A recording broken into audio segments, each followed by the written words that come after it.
All right, we're going to go ahead and finish up our discussion of the Constitution looking at the amendments to the Constitution, and particularly the first 10, which are called the Bill of Rights.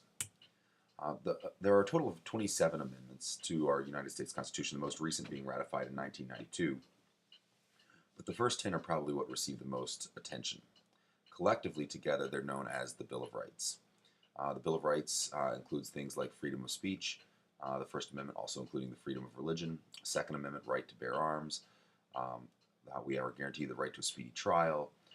We are protected from cruel and unusual punishment. We are protected from unusual searches and seizures. We don't have to go ahead and stand trial for the same crime twice. You're protected by the Fifth Amendment from having to testify against yourself, to incriminate yourself. Sometimes you'll hear people pleading the Fifth. That's protection from the Bill of Rights. One of the things that you'll notice about the Bill of Rights, if you read it carefully, is that really the Bill of Rights doesn't guarantee individual rights.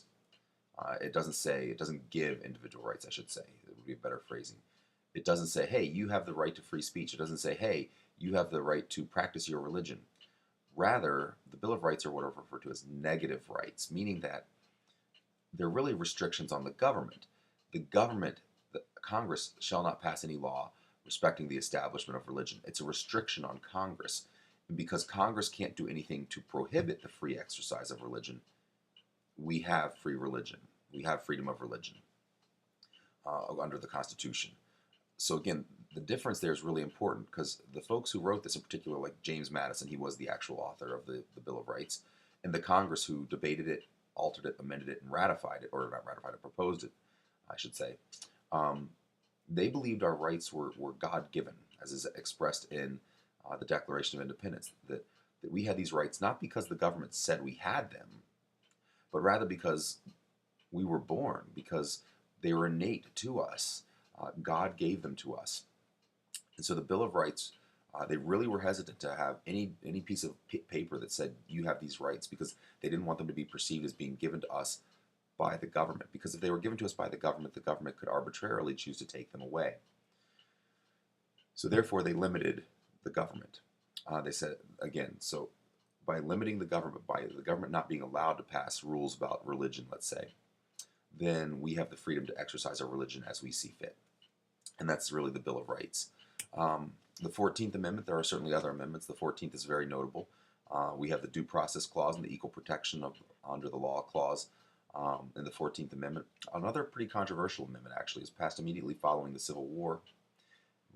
Far-reaching impacts today. But the 14th Amendment was really passed under duress. One of the qualifications for passing the amendment, or one of the qualifications for a state regaining admittance to the Union after the Civil War, so the Confederate states, for them to become a state again, they had to pass the 14th Amendment. And so really, you could make an argument that the 14th Amendment would not have been ratified had it been just completely free up to the states to go vote it up or down. The 16th Amendment, another very controversial amendment that has a huge impact on our country.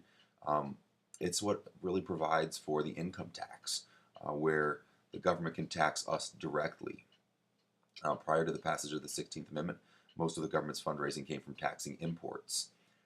The 18th and 21st Amendments are also pretty notable because they deal with the subject of prohibition. The 18th Amendment starts prohibition, the 21st repeals the 18th, and really that's the only way to repeal an amendment is to pass another amendment, as is evidenced by the 18th and the 21st. The easy way to think about this, the easy way I remember it, is the drinking age used to be 18, now it's 21. Both amendments have to do with drinking. The 19th Amendment is another one, passed kind of right in between those, gives women the right to vote. Again, another huge, far-reaching impact there. The 22nd Amendment is what establishes term limits for the president. Why can the president only serve 2 terms? That's the 22nd Amendment to the Constitution.